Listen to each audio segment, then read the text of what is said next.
উড্ডয়নের মাত্র ৪ মিনিটের মাথায় এভাবেই বিধ্বস্ত হয়ে পড়ে এ যাবৎকালের তৈরি হওয়া সর্ববৃহৎ মহাকাশযান স্পেসএক্সের স্টারশিপ রকেটটি।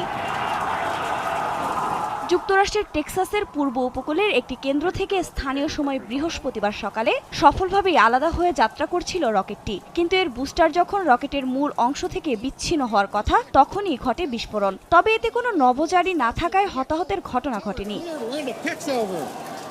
এদিকে বিবিসির প্রতিবেদন থেকে জানা যায়, রকেটটির দুটি অংশ ছিল। এই দুটি বিচ্ছিন্ন হওয়ার সময় বিস্ফোরণ ঘটে। এটি উঁচুতে উঠতে থাকলে এর ৩৩টি ইঞ্জিনের মধ্যে ৬টি বন্ধ হয়ে যায়, যেখান থেকে ধোঁয়া উঠতে শুরু করে। প্রায় ৪ মিনিট ওঠার পর রকেটটি কাঁপতে শুরু করে, পরে আকাশে বিস্ফোরিত হয়।